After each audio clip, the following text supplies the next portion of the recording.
para todos os públicos.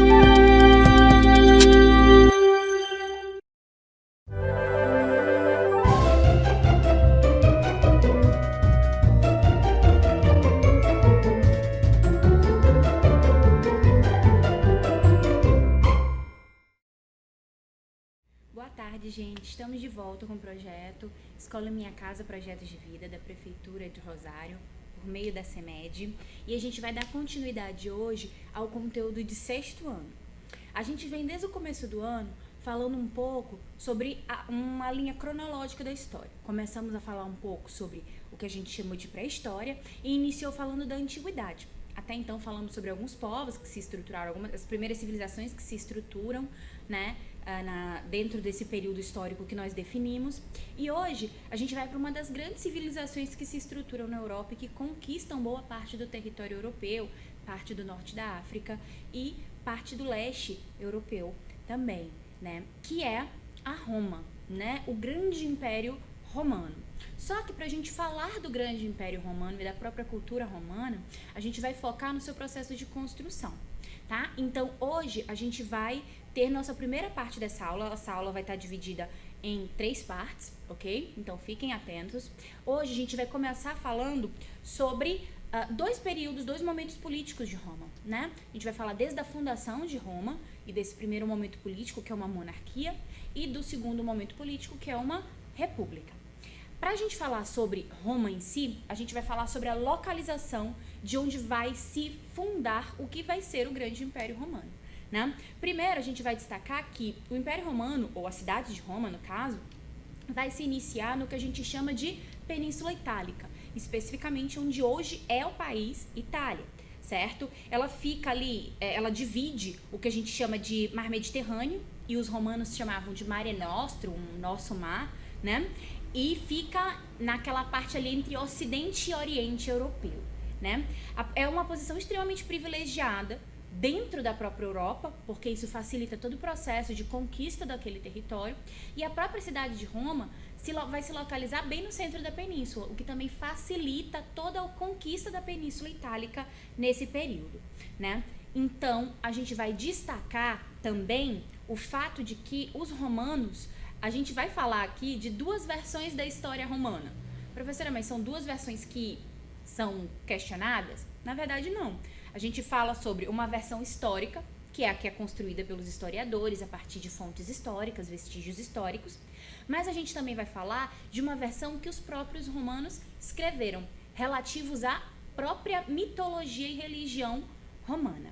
Para a gente começar, a gente vai destacar que a Península Itálica ela começa a ser povoada ali por volta de 2000 anos antes de Cristo, na região do Lácio, aquela região mais central. Vocês conseguem ver ali no mapinha que vocês estão visualizando em verde mais em cima, a região do Lácio, né? E ela começa a ser habitada por o que a gente vai chamar de italiotas.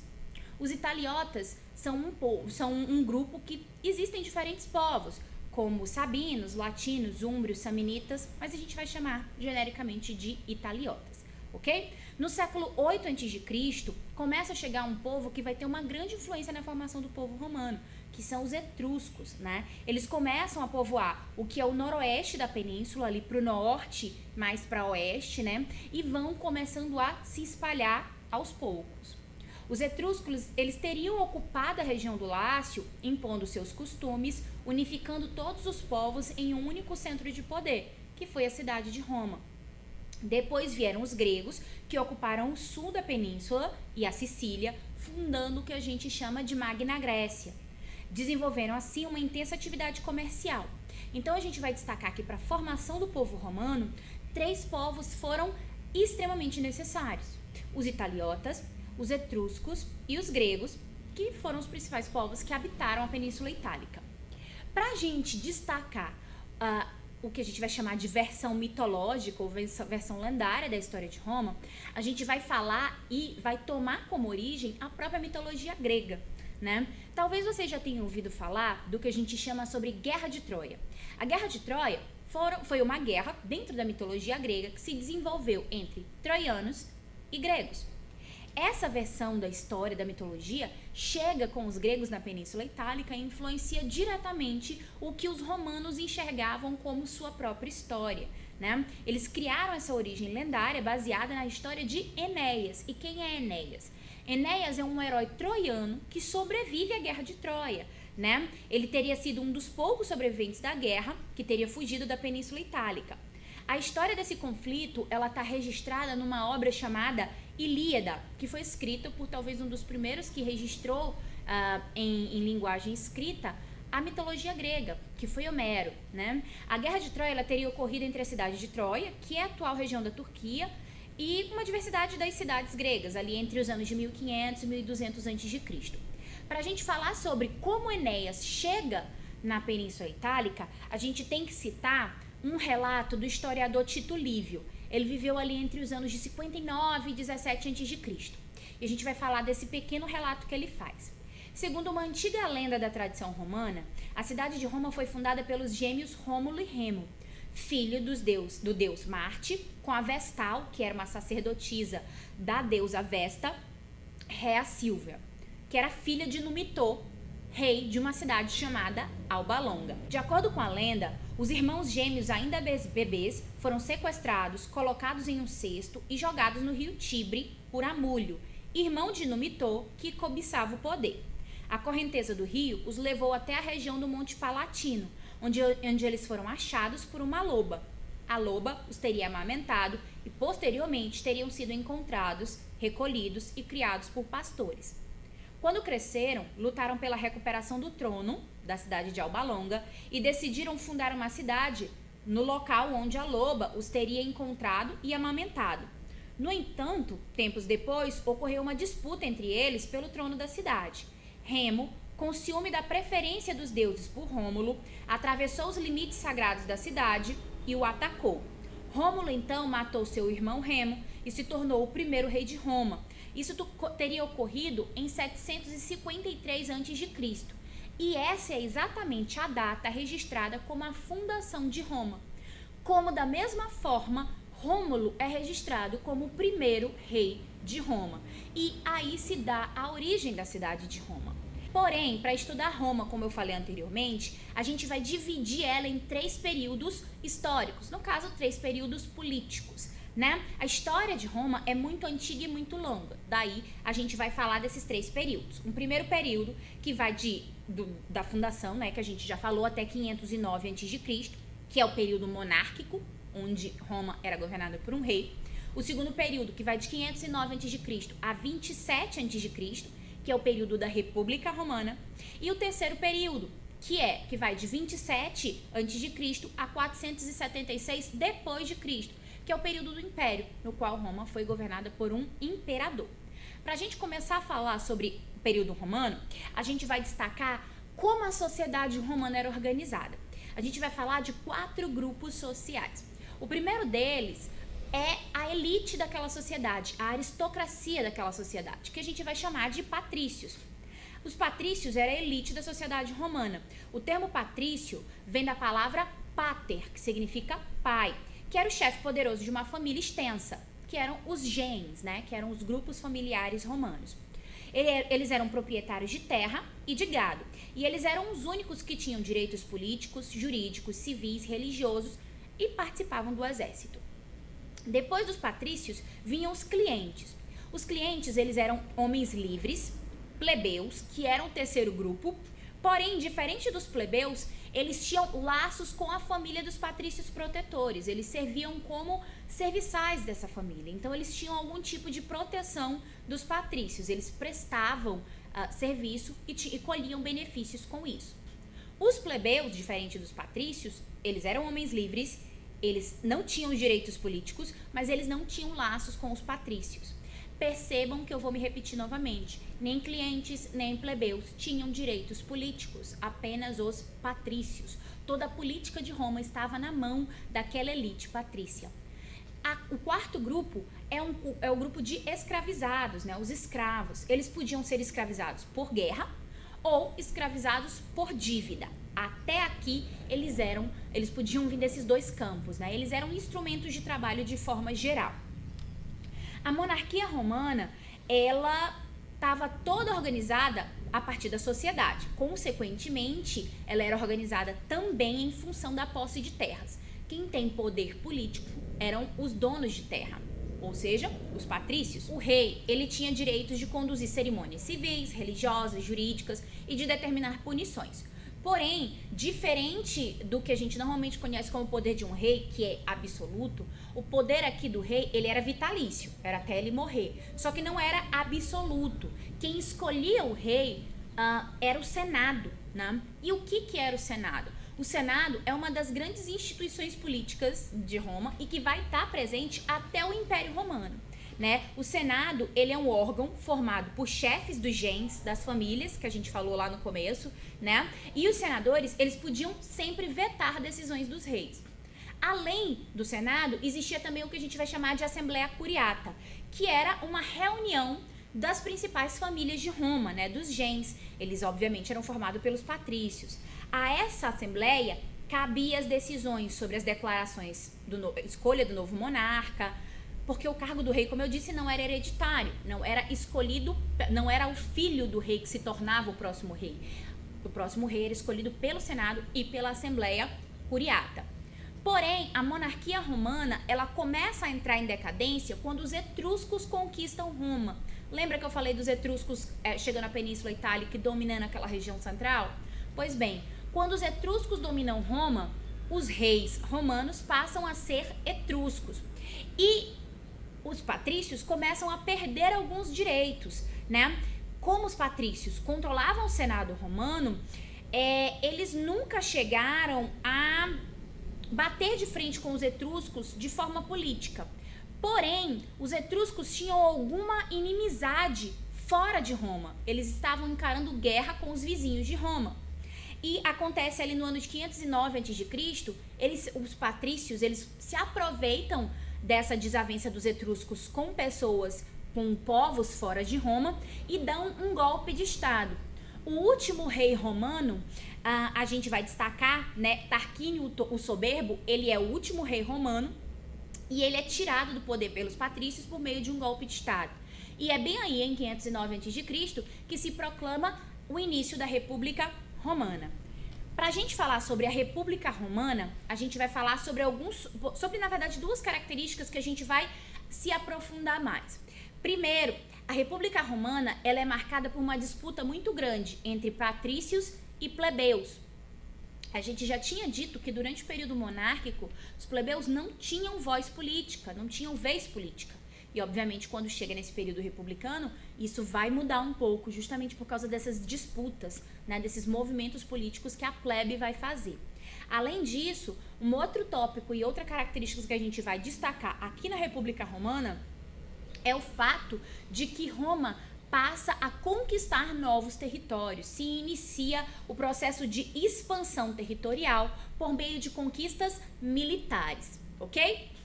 Professora, a senhora está falando dessas características, mas eu ainda não sei o que é república. A palavra república, ela vem justamente de um termo em latim que se fala res publica. Em latim, significa coisa pública ou ainda bem comum. Então, apesar da gente estar falando de uma comunidade, de um governo estruturado pelo Senado, porque, não se engane, o Senado vai ser a principal instituição da República Romana, a gente ainda vai ver que os únicos que têm voz política são os patrícios, pelo menos no início da República Romana.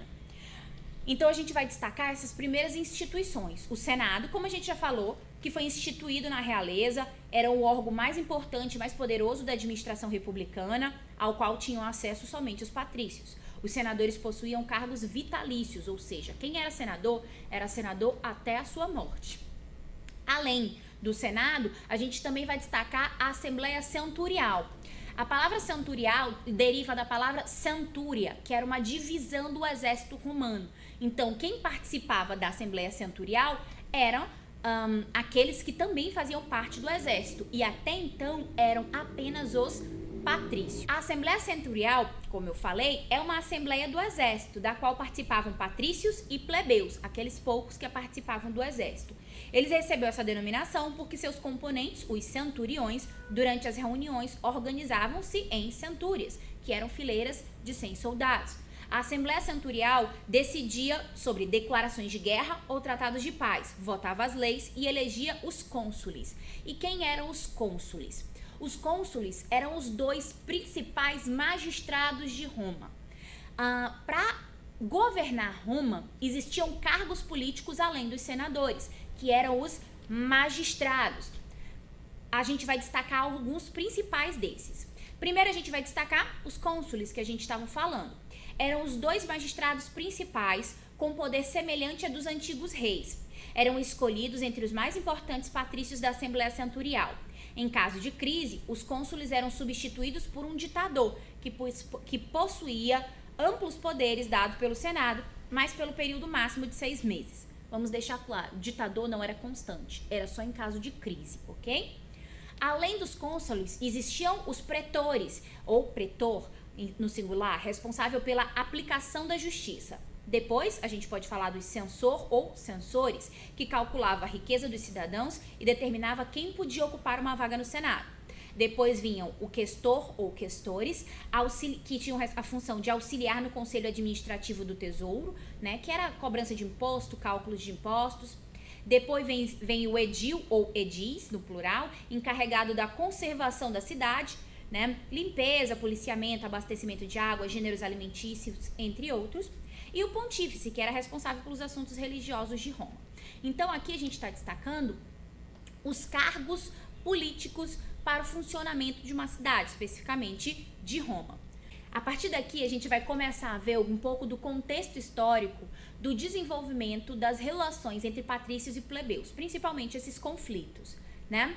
Durante os primeiros tempos da República, o controle político estava nas mãos dos patrícios. Alguns plebeus conseguiam enriquecer, pagavam impostos e passavam a participar do exército, mas eles continuavam numa posição de inferioridade. Apenas 2 direitos eram permitidos aos plebeus: o direito de comercializar e de votar, mas eles não tinham o direito de ser eleitos. Em 494 a.C., os plebeus eles foram convocados para uma campanha militar, só que eles se negam a agregar ao exército, o que obviamente vai dar muito prejuízo ao próprio exército, né?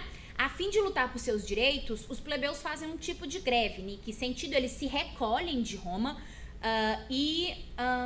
se negam a retornar enquanto não tenham apoio e voz política, né, direitos, ou pelo menos algum mínimo de direitos políticos, né? A atitude dos plebeus, ela não deixou alternativa aos patrícios, senão lhes conceder direitos de representação. Surge nesse período o que a gente vai chamar de tribuno da plebe.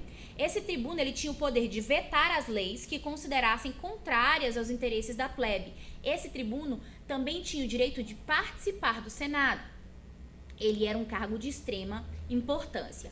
Porém, o tribuno da plebe não foi o único direito conseguido pelos plebeus. Com o passar dos anos, a gente vai vendo os plebeus ganharem cada vez mais espaço político.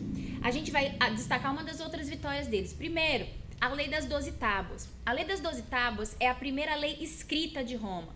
É a primeira lei de Roma? Não. Até então, as leis de Roma eram baseadas em costumes, elas eram consuetudinárias. A partir de agora, elas vão estar escritas, né? No ano de 450 a.C., novas revoltas plebeias levaram à convocação de 10 magistrados, entre patrícios e plebeus, para a elaboração de um conjunto de leis escritas. Até então, leis eram transmitidas oralmente pelos patrícios e eram baseadas nos costumes.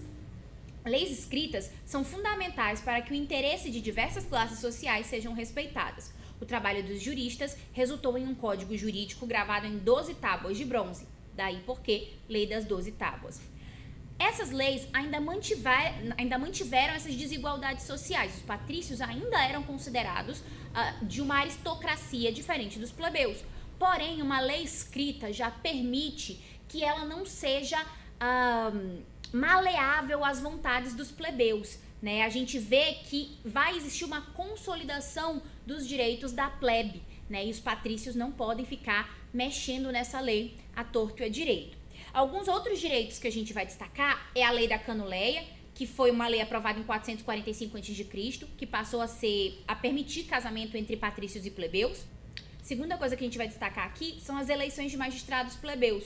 os plebeus conseguiram lentamente ter acesso às diversas magistraturas romanas. Em 336 a.C., elegeu-se o primeiro cônsul plebeu, que era talvez o primeiro cônsul a ser eleito, não sendo patrício, né? E depois a gente destaca a Lei Licínia. Ele decreta o fim da escravidão por dívida. Lembra que eu falei lá no começo que os escravos podiam ser capturas de guerra ou escravos por dívida?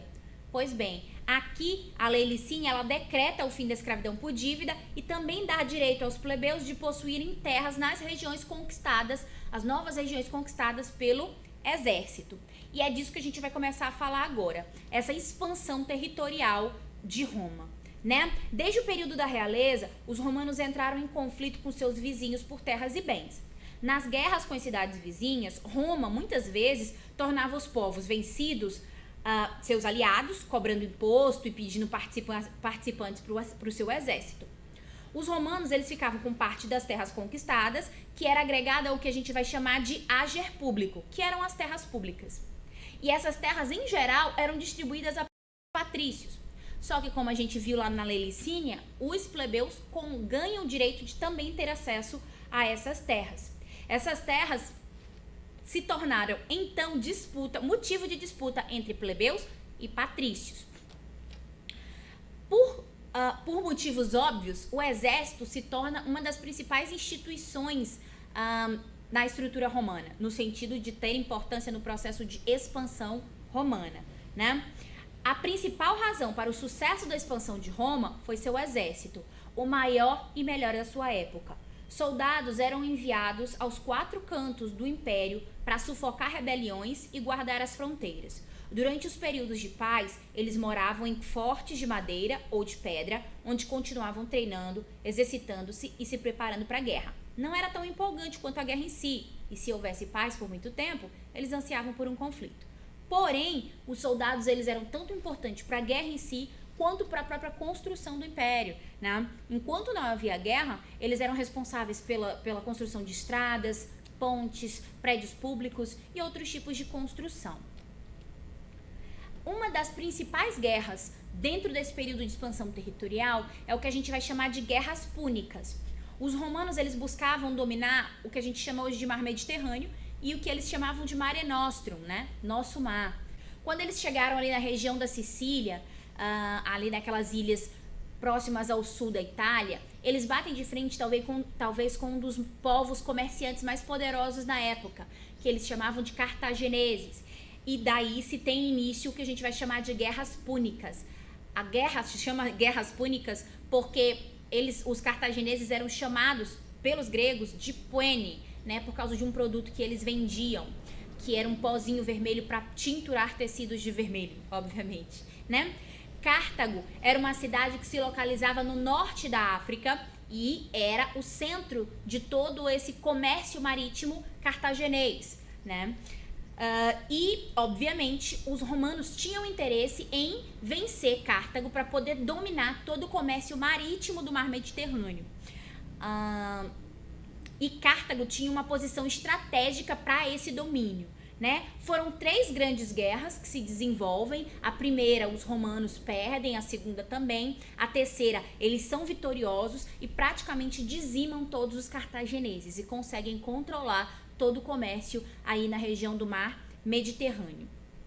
É muito comum, quando a gente fala sobre esse processo de expansão, destacar a importância das estradas de Roma, né? E tem até um ditado que fala, né? Todas as estradas levam a Roma. E efetivamente, na época, o Império Romano ele era unificado por suas estradas. No contexto da expansão romana, as estradas foram fundamentais. Elas interligavam todos os territórios conquistados, sendo utilizados por mensageiros, para o deslocamento do exército e para o comércio. A expansão propiciou a difusão dos valores e aspectos de vida cotidiano de Roma. E, obviamente, as estradas não eram os únicos. A forma de construção que os romanos faziam também era muito significativa. Com cimento vulcânico, tijolos e pedras, os romanos mostraram ao mundo como distribuir ao longo de um imenso território um dos bens mais preciosos da humanidade, a água. Eles conseguiram realizar essa façanha com a construção de aquedutos. Talvez vocês já olharam nessas figuras de história antiga, essas construções, e muitos deles ainda são existentes até hoje. Essa imagem que vocês estão olhando é o aqueduto de Segóvia, ele fica na Espanha, né? E a Espanha foi antigo território do Império Romano, né? Além de fornecer água potável para a população das cidades dos mais diferentes pontos do Império, essas estruturas elas representavam e ainda representam um incrível domínio da tecnologia de construção atribuído à Roma Antiga. Esse processo de expansão da cultura romana é o que a gente vai chamar de romanização, né? O levar a cultura romana para diferentes espaços da Europa nesse período.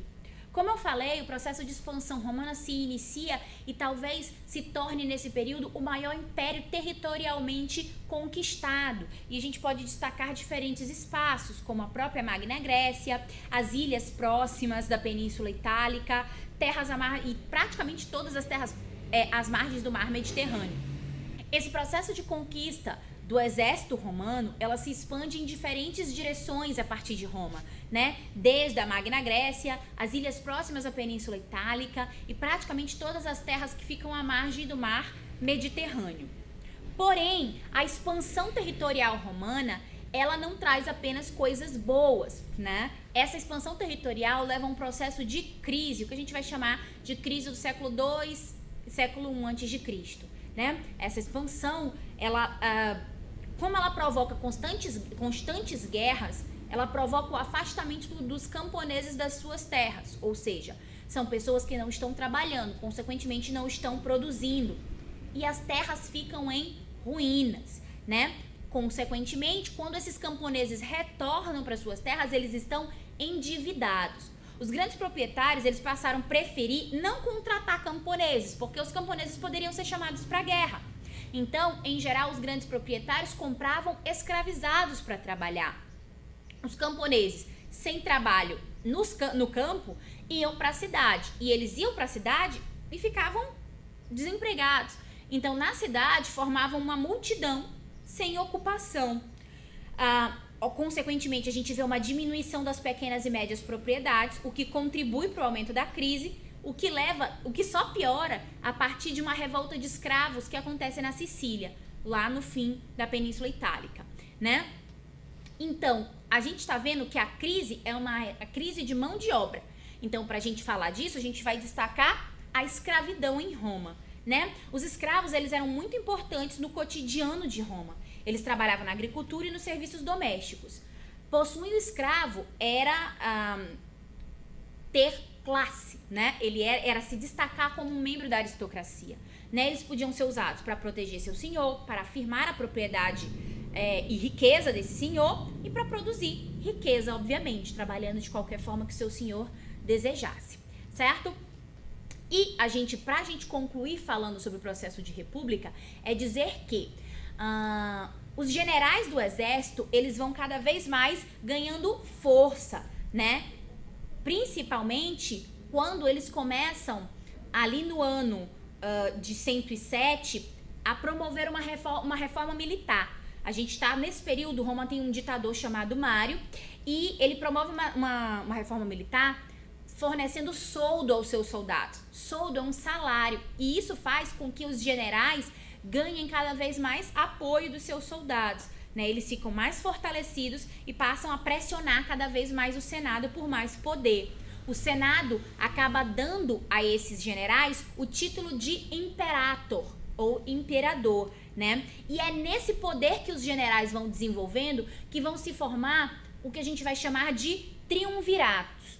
O triunvirato, ele é um governo de 3 homens, né? O primeiro triunvirato foi uma aliança política informal, estabelecida ali no ano de 60 a.C., da República Romana, entre 3 homens, Júlio César, Pompeu e Marco Licínio Crasso. Esse triunvirato mantém-se no poder até 53 a.C. Porém, a gente vai ver que esse triunvirato acaba descambando, terminando, né? A gente vai ver que esse triunvirato acaba terminando na ditadura de Júlio César. Em 53 a.C., Crasso falece. E isso acaba levando a uma crise política entre César e Pompeu. Pompeu esse que tinha apoio do Senado. Entre 49 e 48 a.C. se desenvolve uma guerra civil entre Pompeu e César. César é um general, então ele tem apoio do exército. Pompeu acaba se recolhendo fora de Roma, né? E por esse motivo, depois da morte de Pompeu, a gente vai continuar César se mantendo como um general forte e poderoso. César, ele tem apoio da plebe romana e dos seus soldados. Consequentemente, ele consegue se manter no poder como ditador e ele toma algumas atitudes nesse papel, né? Ele inicia uma série de reformas. Ele constrói diversas obras públicas, ele organiza as finanças, proíbe o abuso de luxo, obriga os proprietários a empregar homens livres, promove a fundação de algumas colônias, entre outras transformações. Porém, César obviamente não está agradando o Senado e acontece um tipo de golpe, né? Em pouco tempo o Senado fica insatisfeito e no ano de 44 a.C., sob o comando de Brutus e Cássio, César é morto nas escadarias do Senado, esfaqueado por praticamente todos os senadores da época. Posterior à morte de César, forma-se o que a gente vai chamar de segundo triunvirato. O segundo triunvirato, ele se estabelece entre 3 homens de confiança de César: Marco Antônio, Otávio e Lépito. Ele se estabelece entre os anos de 43 a.C. e ele se prolonga até 38 a.C. Otávio, até então, ele tinha por volta de 20 anos de idade, era considerado filho adotivo de César. Antônio e Lépito eram dos mais fortes comandantes e de maior confiança de César, e todos eles ambicionavam poder e, acima de tudo, vingança. A primeira ação do triunvirato foi de eliminar todos os homens que conspiravam contra César. Otávio e Antônio odiavam-se entre si e conspiravam um contra o outro, mas se manteram no poder enquanto Lépido estava lá para controlar. Só que Lépido, ele foi afastado do poder e acabou exilado de Roma, enquanto Antônio, ele estabeleceu seu exército no Egito, tendo uma relação amorosa com Cleópatra, né? Ex-amante também de Júlio César. E isso causa muitas fofocas, dizendo que ele poderia querer dominar e tomar o poder de Otávio. E isso leva a muitas disputas. Em 33 a.C., o triunvirato chega ao fim quando Antônio e Otávio entram em guerra direta e em guerra aberta, e Otávio vence. Com a vitória de Otávio, Antônio se suicida e em 27 a.C., Otávio aceita o título de Augusto do Senado. Isso torna ele o primeiro imperador romano. E esse ano demarca-se o início do Império Romano. A gente deixa para falar sobre o Império Romano na próxima aula. Qualquer dúvida, leiam seu livro, falem com seu professor e a gente se vê na próxima aula. Até!